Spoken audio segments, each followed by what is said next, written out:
Welcome back to Lamb's Cryptoverse. Today we're going to be discussing sentiment, and not just sentiment in the way people normally look at it, but sentiment across all asset classes.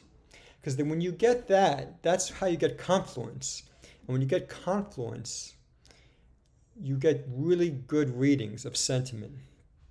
So as you all know, sentiment is read from a contrarian point of view. So if everyone's fearful in the crypto market, for example, as you can see here, that's a bullish sign. And as you can see, beginning in April, there's been lots of fear in crypto, which is bullish for the market. And on June 18th, we hit one of the lowest readings ever in the crypto fear greed index, meaning that soon we should expect, sooner or later, we should expect to see a rise in crypto prices. But how about equity investors? What are they thinking about? Well, guess what? There's a similar index for equity investors, and that's called the CNN Fear Greed Index. And it's similar to the one we just saw in crypto. And that too became bullish around the same time as the crypto Fear Greed Index, around April, May.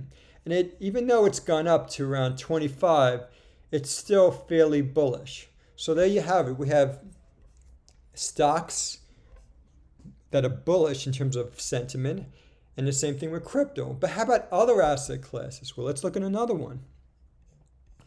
How about we look at futures? This is something people don't talk about enough. Futures, especially equity futures or other types of futures. And in terms of the commitment of traders, what are traders doing and investors and dealers? Well, we have it right here. This is a Russell 2000 E-mini futures going back 5 years. You see that red line on the bottom? These are dealers and commercial players. They're bullish on the Russell 2000. But if you look at the green line, these are speculators. That's what they call them. That's how they label them, speculators. But what it really means is hedge funds.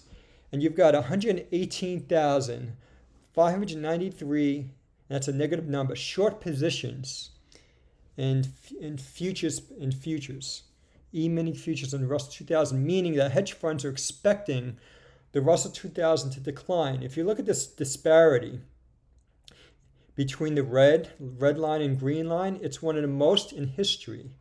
So from a contrarian point of view, that's bullish because hedge funds are shorting futures on equities. And this is just one equity. You could see this in other equities too, but I'm just going to concentrate on the Russell 2000.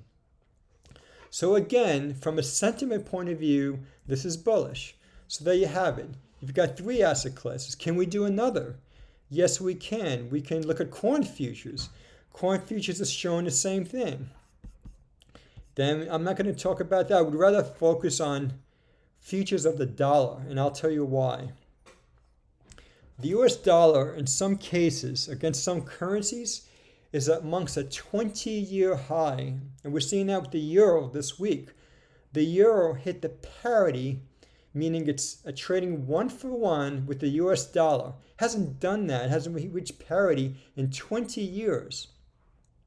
So what does that mean? It doesn't just mean that people are selling the euro and maybe the euro economy is weaker. That's true.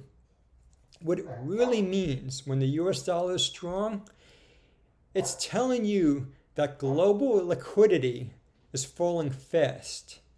And it also means that global financial conditions are declining rapidly. In fact, global liquidity and financial conditions are some of the lowest we've seen in history. So that's a really, really bad thing. So what are traders doing? Well, if you see here, the green line again is showing speculators / hedge funds, and the red line is showing dealers, commercial dealers. And in this case, commercial dealers are shorting the dollar and hedge funds along the dollar. They expect the dollar to continue rallying. But remember, this is a sentiment index. So the interpretation here is that the dollar may stop rising because hedge funds and speculators, which tend to be wrong, they're really going long the dollar at one of the highest rates in history. And here we have a 3-year period, but if you go back many years, this is one of the highest rates of speculators long the dollar. So remember, the dollar is representing liquidity. So if the dollar tops out and stops declining, that's going to be coincidental with rising stock prices. So let's go back. Now we're going to put it all together. And let's go to the window here. We've got the CNN Fear Greed Index of stocks, corn futures, the Crypto Fear Greed Index, the Russell 2000 futures, and the US dollar index. If you put all these different assets together, they're saying one thing, and that thing is that speculators and asset managers are bullish on the US dollar, but bearish on the Russell 2000, bearish on crypto, and bearish on stocks. And what does that mean? From a contrarian point of view, it means we're near a turning point where risk on assets are going to be moving up. So that's the important takeaway from here, is that using cross correlations of different assets for sentiment, you can determine that we're about to see a period of risk assets moving up. So sorry for the confusion here, but go back and look at this again, and then you could see how to interpret sentiment. So thanks for returning back to Lamb's Cryptoverse, and don't forget to hit the like button and to subscribe. And again, this is not financial advice, but this is financial education. Thanks again. Bye.